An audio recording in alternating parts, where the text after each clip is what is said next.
Domingo a las 8:45 es un gusto estar con ustedes y discutir sobre los hechos más relevantes que, ocupan la actualidad guatemalteca y del mundo. Le doy rápidamente la bienvenida a Claudia Méndez Arriaza. ¿Qué tal? Muy buenas noches, ¿cómo están todos? A Pablo Hurtado. Buenas noches.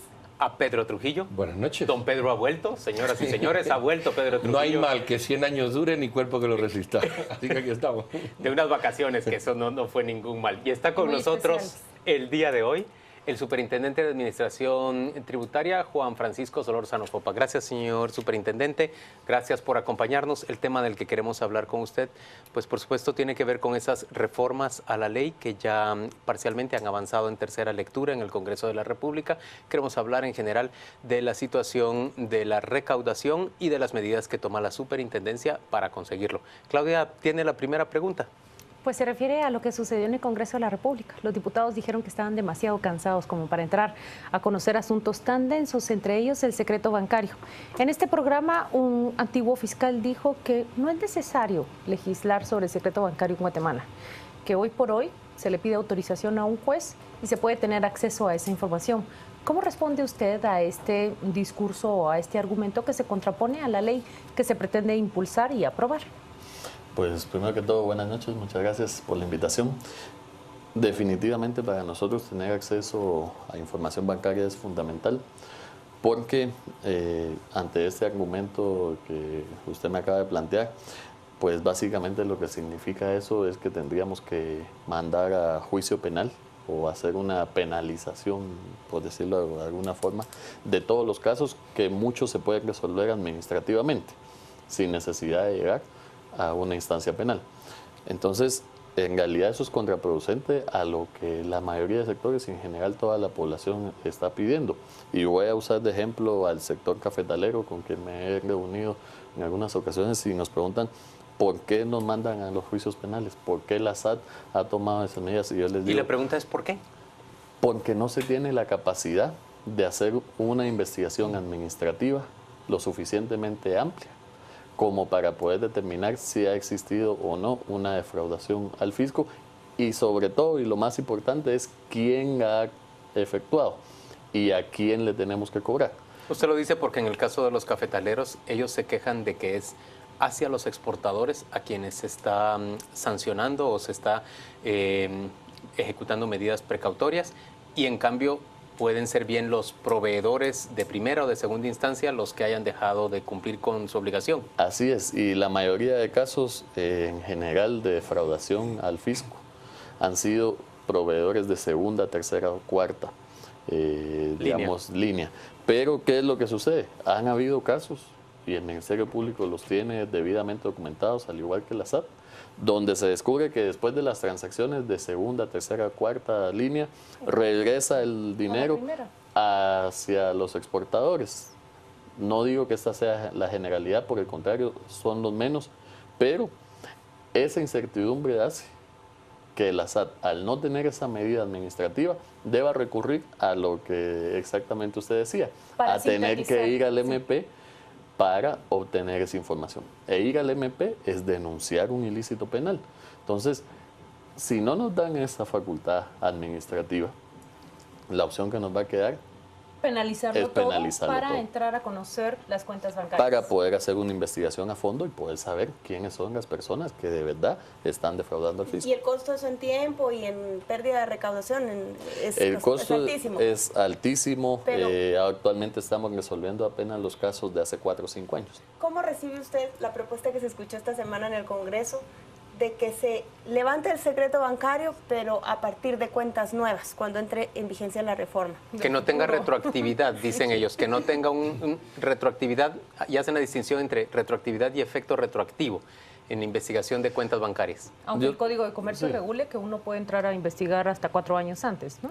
La Constitución tributario. la Constitución nos permite poder solicitar la información sin ningún límite más que en los que establece el mismo Código Tributario, que es la prescripción que tenemos nosotros para revisar y hacer auditorías, que es de 4 años. Yo considero que en este caso, digamos, para nosotros es una medida que nos podría dar réditos a muy corto plazo. Si esa medida entra en vigencia hasta el año 2017, digamos, Eso va a hacer que nuestras averiguaciones administrativas tomen más tiempo y que vayamos a tener resultados en mucho más tiempo que fuera si nos dan esas medidas para poder investigar de alguna forma fiscalmente los periodos fiscales que todavía tenemos vigentes, por decirlo así, o que todavía no han prescrito, que están dentro de los últimos 4 años. Yo creo que va mucho en la función de qué queremos. Si lo que se quiere es fortalecer a la SAT ahora, ya para tener recaudos inmediatos, necesitamos tener esa herramienta de forma inmediata. Si no, insisto que la herramienta, y dependiendo de cómo se dé, por ejemplo, la redacción, porque si me dicen que solo va a ser posible utilizarla a partir del ejercicio fiscal 2017, eso significa que en realidad me va a servir en el 2018. ¿Por qué? Porque habrá muchas declaraciones que se finalicen hasta marzo de 2018 del ejercicio fiscal 2017. Entonces, si estamos hablando de una herramienta que me va a servir hasta el 2018, o hablemos de precios de transferencia, donde todavía es un poquito más amplio el plazo, estamos hablando que los resultados que vamos a obtener serán para finales de 2018. Digamos. Bien de que son las cuentas que están proponiendo nuevas, que se abran a partir de que entre en vigencia. Pues habrá que ver cuál es el planteamiento, porque al respecto no hay ningún planteamiento en el Congreso. Yo no he visto todavía ninguna redacción, porque eso no estuvo dentro de las discusiones técnicas que se tuvieron, y por lo tanto no sabemos si hasta cierto punto es una incertidumbre saber qué planteamiento es el que se está haciendo. Insisto que eso lo tendremos que ver. Señor Solórzano, el viernes tuvimos aquí a 2 invitados que nos aclararon un poco más los términos sobre el secreto bancario.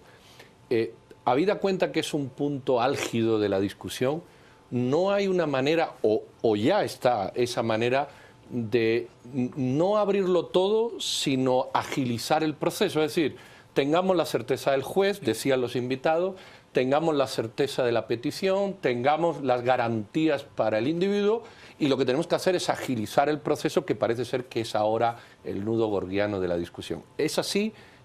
Para tranquilizar a este ciudadano que diga, bueno, ahora el señor Solórzano lo va a abrir todo y todos sus amigos o todo el que entre ahí, porque no es personal, ¿verdad?, va a tener acceso a mis cuentas. ¿Cómo conciliar esas posturas? Estoy de acuerdo en la posición en que exista un juez de garantías, digamos, que revise que lo que estamos buscando obtener de información bancaria sea sustentado a través de una fiscalización. Y una fiscalización donde buscamos ciertos objetivos, donde se está buscando fiscalizar el IVA, fiscalizar el ISO, o sea, con determinada funcionalidad y buscando específicamente transacciones de un periodo determinado, que no podamos tampoco pedir de algo de hace 10 años, digamos, por poner un ejemplo. Entonces, al existir un juez que dé esas garantías, se está respetando el derecho del contribuyente, en este caso, ante un posible abuso de autoridad, digamos, de algunas autoridades que pudieran llegar, o funcionarios o empleados que lo puedan hacer, porque muchas veces los abusos de autoridades no necesariamente son de las máximas autoridades, a veces también cualquier empleado podría tratar de utilizar eso, esa función en un beneficio propio. Pero en este caso, nosotros consideramos que esas garantías se están resguardando al contribuyente, insisto, a través de este proceso. Y este proceso se está blindando de alguna forma con plazos para que el juez, de una forma ágil, en un plazo de 3 días hábiles, resuelva la solicitud de la SAT. Y los bancos, en un plazo no mayor a 15 días hábiles, respondan también la solicitud de la SAT, pudiéndolo hacer inclusive por medios electrónicos, que es lo mejor actualmente para que nos venga una información que después la podamos revisar mucho más ágilmente. Creemos que ese es un proceso que guarda todas las garantías y respeta todas las garantías del contribuyente, quien además tiene múltiples recursos administrativos a la hora de ser fiscalizado para también hacer valer su defensa. Ojo que también muchas veces es muy importante para la SAT poder obtener la información de terceros, no necesariamente del contribuyente en sí que estamos fiscalizando, porque este contribuyente nos lleva a otros contribuyentes. a través de relaciones comerciales, donde la facturación hace que vayamos hacia un segundo, hacia un tercero o hacia una cuarta línea de proveedores, como sucede, insisto, en el caso de algunos exportadores. Juan Francisco, es una pregunta mayor con una pregunta específica, adosada. La pregunta mayor es, ¿no le preocupa a usted ese clima que parece estarse montando en el país, en el que muchos empresarios hablan de temor a sanciones de la SAT o a una persecución de la SAT que de alguna manera los paraliza o los inhibe, digamos, de seguir invirtiendo y de seguir actuando? Esa es la pregunta sombría y específica. Los caficultores, los exportadores están diciendo, están paralizando nuestra actividad al plantear medidas precautorias en contra nuestra como arraigos o embargos. No podemos conseguir créditos bancarios o nos volvemos, digamos, sujetos de sospecha. Y eso puede paralizar la actividad de la caficultura o de la exportación del café. Y ellos dicen, en un momento en que la economía se encuentra especialmente vulnerable, eso podría ser contraproducente también para la autoridad tributaria. Hay dos temas específicos ahí que tenemos que separar. Uno es, no van a haber, digamos, solicitudes arbitrarias. Todas las solicitudes son fundadas a través de procesos de investigación en casos que llevan años de investigación. Digamos, no se solicita la intervención de una empresa en una semana. No se solicita en una semana, ni basado en una investigación o una averiguación fiscal de una semana o una investigación penal del Ministerio Público de una semana. Todos, absolutamente todos esos casos, si los vamos a revisar, tienen 3, 4, 5 años de estar ya en ese proceso de investigación. El contribuyente ha tenido tiempo suficiente durante todo ese lapso para defenderse y ponerse al día si así lo considera. Muchos se están poniendo al día hasta que, en este caso, la SAT o el Ministerio Público, en conjunto, actúan en algunas medidas precautorias. ¿Cuántos se han puesto al día a partir de la acción que se emprendió contra Aceros de Guatemala? Judicialmente se han puesto al día varios. Yo en ese sentido les podría dar más que todo cifras de millones. En el último mes se fueron más aproximadamente 150 millones de quetzales los que recibimos entre acuerdos judiciales y acuerdos extrajudiciales, o sea, acuerdos administrativos, donde retuvimos, en este caso, obtuvimos, mejor dicho, una cantidad de 150 millones aproximadamente solo en este tipo de acuerdos, digamos. Eso nos ha facilitado no tener que llegar hasta los procesos penales. Nuestra intención en la SAT no es penalizar absolutamente todo. Sin embargo, ante las imposibilidades legales y ante personas que dicen, ¿para qué van a tener secreto bancario si ya lo tienen a través de la vía penal? Pues lo que nos están diciendo es, acudan a la vía penal. Nosotros no queremos acudir a la vía penal. La vía penal en derecho es la última ratio, digamos. Y eso además debe ser la última instancia de todas las instancias del derecho. Yo debo acudir a la vía penal cuando ya he agotado absolutamente todas las demás vías. La vía administrativa, la vía civil, cualquier otra vía que se pueda dar, un arbitraje. Entonces, que nos empujen a penalizar todo para nosotros es contraproducente. No queremos nosotros hacer eso, lo que queremos es que se pongan al día. ¿Miedo a paralizar la economía? Ajá.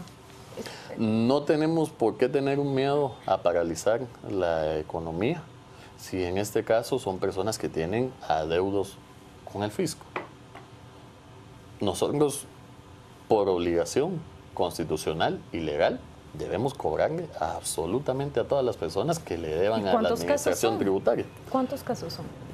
¿De casos en qué sentido, digamos, de cobros administrativos? Que llevan ese tipo de cobros administrativos y que están también ya en la vía penal. Ese es el día a día. En la vía penal tenemos una cartera muy grande que supera los 4.000 millones, entre 4.000 y 5.000 millones de quetzales en cantidad de montos, digamos, en la vía penal. Pero en la vía contenciosa administrativa tenemos más de 3.000 millones. En total la cartera de juicios, digamos, que tenemos entre todos, son 10.000 millones de quetzales aproximadamente. Metamos una cuña ahí para completar esta discusión, y permíteme.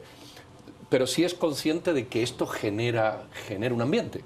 Es decir, con razón o sin ella, no vamos a entrar, esto se genera un ambiente donde esa incertidumbre de qué se va a aprobar, de que los diputados paran y no quieren, de que no está claro el secreto, aunque usted lo acaba de dejar bastante claro, de que eso genera un ambiente que sí, unido a otras cosas, paraliza la economía. De hecho, el presidente en función del Vanguard dijo: estamos en un receso y en una paralización de la economía. ¿Usted ha hablado con empresarios? O dicho de otra manera, ¿cómo la SAT puede tranquilizar ese ambiente que no es de nadie, pero que hay que reconocer que está ahí?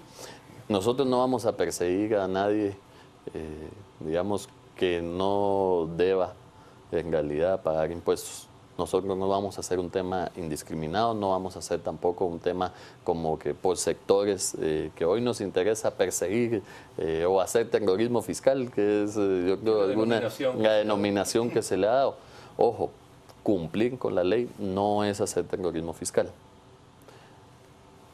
No nos han presentado ni un recurso, no nos han presentado apelaciones, no nos han presentado denuncias de abuso de autoridad, no nos han presentado nada. ¿Por qué no nos pueden presentar nada? Porque actuamos bajo el marco de la legalidad. Y hacer cumplir la ley no puede llamarse nunca terrorismo fiscal. Y menos si lo hacemos de forma generalizada, porque además la ley debe hacerse cumplir de forma generalizada, porque la ley está diseñada para todo el mundo.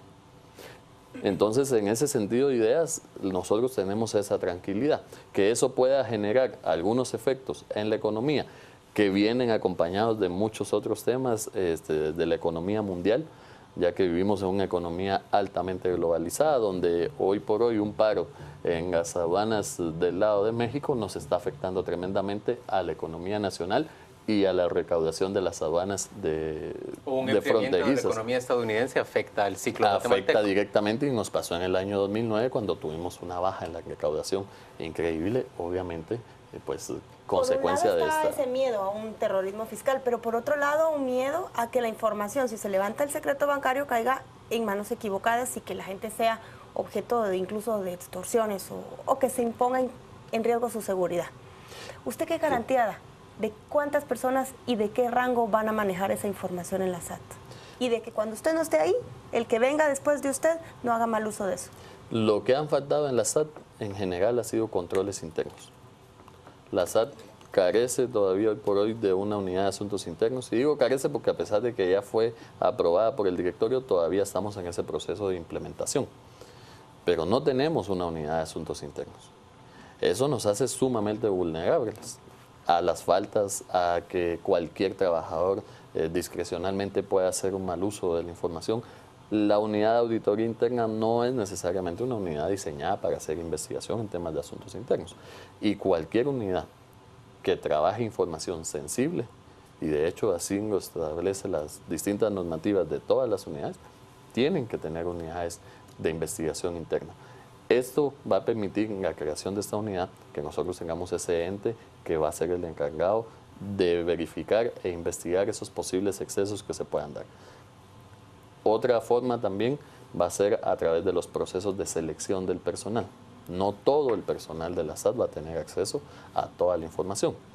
La información debe ser clasificada y de acuerdo al rango y el puesto de cada personal será la forma en la que tengan acceso. Inclusive se está buscando centralizar toda esta información en una gerencia que ya estamos planteando y que ya el directorio está próxima a aprobar, que es la gerencia de investigación fiscal. Y lo que vamos a hacer es centralizar ahí todo este acceso de la información, porque obviamente es mucho más difícil tener un control sobre información dispersa que tener un control sobre información centralizada, que sabemos dónde está y que a través de sistemas informáticos que son altamente rastreables, podemos saber quién hizo qué transacción, quién bajó cierta información, quién en este caso la imprimió, quién la vio. Y todo este tipo de logs o de rastreo se pueden hacer en tiempo real. Claro, la tecnología como un aparato de control. El tiempo se nos acaba y le pido que muy brevemente responda la pregunta para que la audiencia que está al tanto o medianamente al tanto entienda cuál es el objetivo de promover entre las reformas de la SAT el rompimiento o este secreto bancario. Usted ha hablado incluso de 3 millardos que podría superar la recaudación con este instrumento. Muy brevemente, ¿para qué va a servir? Dos cuestiones. Uno, hoy por hoy, absolutamente todo está bancarizado y no solo bancarizado, ya la gran mayoría de transacciones están inclusive realizándose de forma digital y de vía electrónica. Si la SAT no tiene acceso a estas transacciones, ya no vamos a tener posibilidad de fiscalizar en realidad a nadie en un futuro muy cercano, porque la penetración que tenemos en temas de tecnología, aunque somos un país no tan desarrollado, pero miremos la cantidad de smartphones, por ejemplo, que se venden en el país, o de teléfonos inteligentes que se tienen. Esto nos da un número de qué tanto ha impactado la tecnología, y nosotros tenemos que estar al tanto de esto para poder comprobar que las declaraciones que se nos están haciendo tienen un respaldo a través de transacciones. Son coherentes con con movimiento. Y segundo, y muy fundamental, nos va a permitir encauzar nuestras acciones hacia aquellas personas que sean verdaderamente responsables. Y yo hoy hago una analogía, nosotros actualmente cuando investigamos o cuando hacemos una fiscalización estamos disparando con escopeta, digamos, porque la escopeta es un arma que tira a un radio, perdigones por todas partes, y no sabemos a quién le vamos a pegar, porque no sabemos si es el proveedor de primera línea, el exportador, el de segunda o el de tercera línea. Nosotros no queremos hacer eso, nosotros lo que queremos es hacer investigaciones con inteligencia, con objetivos determinados, mucho más precisas, que sepamos dónde fue a pagar el dinero para ir a buscar el dinero ahí, al que lo tiene. Señor Superintendente, ultimísima pregunta, ¿ve posible un acuerdo entonces con los exportadores de café? Yo veo posible un acuerdo absolutamente con todas las distintas, cámaras, siempre que estén al día. Eso, tienen que estar al día. Si están al día en sus impuestos, no hay necesidad de que vengan a platicar conmigo. Juan Francisco Solórzano Fopa, gracias por acompañarnos a las 8:45, el Superintendente de Administración Tributaria. Domingo a las 8:45 vamos a la pausa y volvemos para discutir en torno a esta conversación.